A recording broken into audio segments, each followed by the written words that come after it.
इस वीडियो में उस सवाल का जवाब ढूंढने की कोशिश करेंगे जो सभी आरसीबी फैंस के मन में चल रहा है कि आरसीबी यश दयाल का क्या करेगी।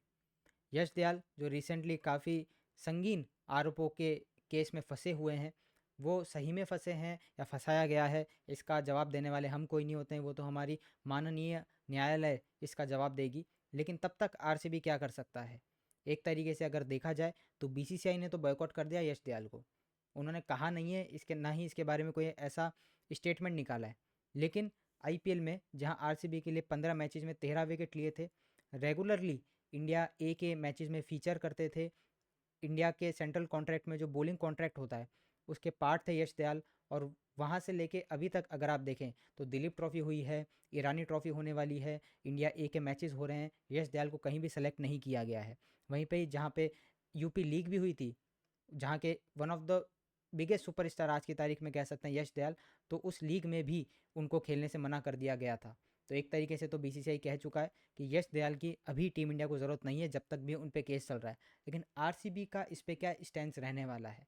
मुझे लगता है इसमें आरसीबी डेफिनेटली बीसीसीआई से एक बार कंसल्ट ज़रूर करेगा कि इस केस में हमको क्या करना चाहिए। लेकिन मुझे लगता है, इन माई हम्बल ओपिनियन, मैं इसमें ओपिनियन देने वाला कोई नहीं होता हूँ, लेकिन हम एक फ़ैन हैं आरसीबी के, तो मुझे लगता है कि हमारी भी ओपिनियन कहीं ना कहीं मैटर करनी चाहिए। ये मेरी ओपिनियन है सोनली, तो आप भी अपनी ओपिनियन कमेंट में लिख सकते हैं। मुझे ऐसा लगता है कि आरसीबी यहाँ पे 2 स्टेप ले सकता है।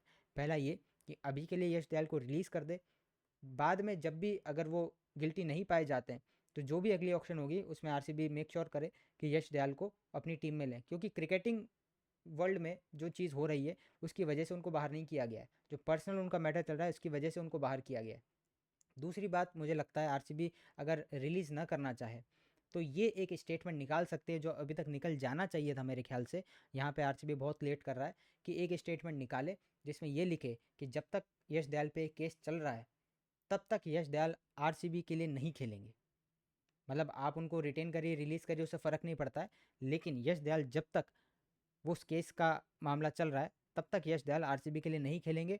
और जब भी कोर्ट कहती है कि यश दयाल गिल्टी नहीं है, तब उसके बाद वो आरसीबी के लिए खेलेंगे। और अगर वो गिल्टी पाए जाते हैं तो उसके बाद तो न्यायालय का जो भी फैसला होगा वो सराखों पर होगा ही। और आरसीबी को ये भी उसमें लिखना चाहिए स्टेटमेंट में कि जो भी हमारी तरफ से अगर हेल्प चाहिए इन्वेस्टिगेशन एजेंसीज़ को, तो हम भी उसमें हेल्प करने को आपको पूरी तरीके से तैयार है। तो इन दोनों में से अभी तक एक भी एक्शन यश दयाल के लिए नहीं लिया गया आरसीबी की तरफ से, जिससे मैं एक बहुत ही बड़ा आरसीबी फ़ैन काफ़ी नाराज़ हूँ आरसीबी से कि इस पे आके आपको कुछ ना कुछ स्टेटमेंट ज़रूर देना चाहिए। अब दूसरी बात ये कि मुझे क्या लगता है, मुझे लगता है कि आरसीबी इनको रिलीज़ कर देगा, क्योंकि आप हर एक प्रेस कॉन्फ्रेंस में, हर एक मीडिया एक्टिविटी में इस एक्स्ट्रा बैगेज के साथ नहीं जाना चाहेंगे जहाँ पे आपसे ये सवाल पूछे जाएँ कि यश दयाल आपके लिए क्यों खेल रहे हैं, आपकी स्क्वाड का हिस्सा क्यों है, आपकी टीम के साथ ट्रैवल क्यों कर रहे हैं, आपकी टीम के साथ प्रैक्टिस क्यों कर रहे हैं। तो आरसीबी इन सब से बचना चाहेगा, जिसकी वजह से मुझे लगता है कि आरसीबी इनको रिलीज़ कर देगा। तो इस केस में आरसीबी को क्या करना पड़ेगा, आपको चाहिए होंगे अच्छे Indian fast bowling option auction में जाने से पहले, जिनको आप टारगेट कर पाएँ। क्या वो टी नटराजन हो सकते हैं? पिछले कुछ समय से इंजरी से काफ़ी जूझ रहे हैं, लेकिन अभी वो ऐसा खबरों में आता है कि फ़िट हैं। दूसरा ऑप्शन हो सकता है मोहम्मद शामी, तो एसआरएच हो सकता है कि अपना पर्स थोड़ा खाली करने के लिए 10 करोड़ के मोहम्मद शामी को रिलीज़ करे। वो क्या आपके पास आ सकते हैं? मोहसिन खान, मयंक यादव, ये भी इंजरी से रिकवर कर रहे हैं, तो क्या ये आपके पास आ सकते हैं? और एलएसजी के पास जो खेप है पूरी फास्ट बॉलर्स की, उसमें से वो उनको कुछ तो रिलीज़ करने ही पड़ेंगे, जिसमें नाम आता है जो 2 अभी हमने नाम लिए, मोहसिन खान, फिर नाम आता है आविश खान का, मयंक का भी हम नाम ऑलरेडी ले चुके हैं, आकाश सिंह, शार्दुल ठाकुर, प्रिंस यादव। तो ये 6-7 इनके पास फास्ट बॉलर है जिनमें से कुछ उनको रिलीज़ करने पड़ेंगे। तो वहाँ पे हमें देखना है कि कौन से प्लेयर एलएसजी रिलीज़ करता है। क्या दिल्ली मुकेश को रिलीज़ कर सकता है? अगर करे तो मेरे को तो काफ़ी पसंद है मुकेश, अगर आरसीबी में आना चाहे तो। आरसीबी को एक उस तरीके का प्लेयर चाहिए जो टीम इंडिया के लिए या तो खेल चुका हो या at the verge of playing for team India हो।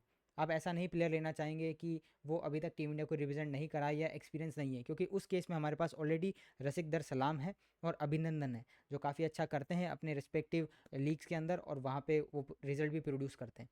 तो आरसीबी को अगर चाहिए यश दयाल का रिप्लेसमेंट, तो वो एक अच्छा क्वालिटी रिप्लेसमेंट होना चाहिए जो कॉम्प्लीमेंट कर सके भुवनेश्वर और हेजलवुड को। तो इसमें मुझे लगता है कि यश दयाल के केस में आरसीबी ये कर सकता है।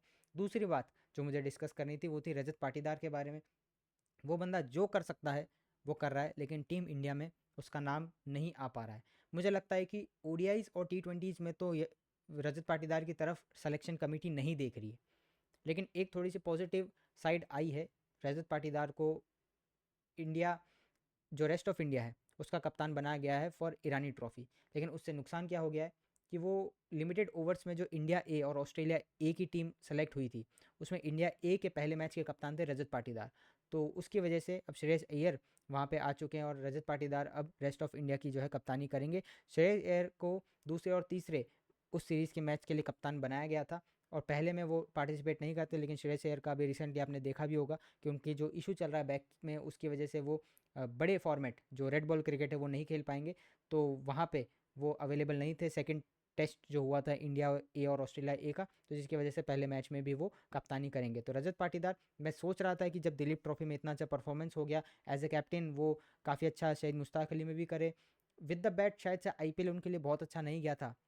लेकिन अपनी कप्तानी में 18 साल बाद इतना प्रेशर के अंडर अगर आप डिलीवर कर देते हैं और अपनी टीम को ट्रॉफी जिता देते हैं, तो कहीं ना कहीं आपकी टीम इंडिया में जगह बन सकती थी। मैं ये नहीं कह रहा कि डायरेक्टली उनको इस बढ़िया सी टीम इंडिया की जो T20 साइड है इसके अंदर डाल दो, या ओडीआई की हमारी जो सेट साइड है उसमें डाल दो, लेकिन टेस्ट में अभी भी आपके पास ऑप्शन थे जहाँ पे आप इनको ट्राई कर सकते थे। और ऐसा नहीं है इनकी परफॉर्मेंस नहीं आ रही। दिलीप ट्रॉफी के क्वार्टर फाइनल, सेमीफाइनल, फाइनल, इसमें इनके शतक और अर्धशतक की झड़ी लगा रखी है। तो वहाँ पे इनका मौका बनता था, नहीं मिला, कोई बात नहीं। लेकिन रजत पाटीदार ऐसे प्लेयर हैं जो ट्राई करते रहेंगे। बस मैं ये नहीं चाहता कि उनका हाल अभिमन्यु ईश्वरन या प्रियंक पांचाल जैसा हो जाए, कि जहाँ पे वो लोग खेलते रहे, ग्राइंड करते रहे डोमेस्टिक क्रिकेट में और हमेशा टीम के साथ ट्रैवल करते थे, इंडिया ए के कप्तान रहे, इंडिया ए के लिए इतने सारे मैचेस खेले, रेस्ट ऑफ इंडिया को इतनी बार रिप्रेजेंट किया। लेकिन लास्ट में क्या होता था, जब भी टीम चुनी जानी होती थी तो उनसे नीचे जो प्लेयर होते थे उनको ला के ऊपर खिला दिया जाता था। मैं ये नहीं कह रहा कि उन प्लेयर्स की गलती थी कि उनको क्यों खिलाया गया, लेकिन इन प्लेयर्स को जिनको मौका मिलना चाहिए था नहीं मिला। तो होपफुली रजत पाटीदार का केस ऐसा ना हो। हालांकि रजत पाटीदार को जो मौका मिला भी था इंग्लैंड के खिलाफ, उसमें उन्होंने बहुत अच्छा नहीं किया था, तो आपको फिर से पूरा एक सीज़न ग्राइंड करना पड़ेगा जब आपकी टीम में वापसी होगी। लेकिन मुझे लगता है कि इंडिया ए के लिए और रेस्ट ऑफ इंडिया के लिए जो भी उनको मौके मिल रहे हैं, जिसमें वो जिस तरीके से अच्छा कर रहे हैं, तो उनका मौका दूर नहीं है। तो यश दयाल पे जो हमने बात करी उससे आप कितने सहमत हैं? अगर आपको लगता है यश दयाल को खिला लेना चाहिए जब तक कि कोर्ट बोलता है कि वो गिल्टी नहीं है, तो इसमें क्या बुराई है? मुझे पर्सनली इसमें बुराई लगती है। आपका जो भी इसमें कमेंट है या आपका जो भी जस्टिफिकेशन है, अगर फॉर है या अगेंस्ट है, वो आप कमेंट में आराम से लिख सकते हैं। रजत पाटीदार का जो अभी हमने सिनेरियो डिस्कस किया, आपको क्या लगता है कब वो टीम इंडिया में वापसी कर लेंगे या कब उनको मौका दिया जाएगा बीसीसीआई के द्वारा इंटरनेशनल लेवल पे, तो वो भी आप कमेंट में लिख सकते हैं। आरसीबी की कोई अपडेट आएगी, आईपीएल से रिलेटेड कोई अपडेट आएगी, तो वो हम आपके लिए लेके आते रहेंगे। डब्ल्यूपीएल पे भी वीडियोस अब आने वाली है, क्योंकि डब्ल्यूपीएल का ऑक्शन, रिटेंशन, रिलीज़ ये सब भी आने ही वाला है। आरसीबी की टीम लगी पड़ी है तैयारियों में। लंदन के अंदर मीटिंग्स हुई थी जिसके बारे में एक वीडियो में पहले बताया भी था हमने, तो उस पर जो भी अपडेट आएगी हम आपको बताते रहेंगे। तो आपको कुछ नहीं करना है, इस वीडियो को लाइक कर देना है, चैनल को कर देना है सब्सक्राइब और बेल आइकन को दबा देना है, जिससे जब भी ऐसी अपडेट आए तो आपको नोटिफिकेशन जाए। मिलते हैं आपसे अगली वीडियो में किसी और अपडेट के साथ, किसी और इंटरेस्टिंग ट्रिविया के साथ। तब तक के लिए गुड बाय और जय हिंद।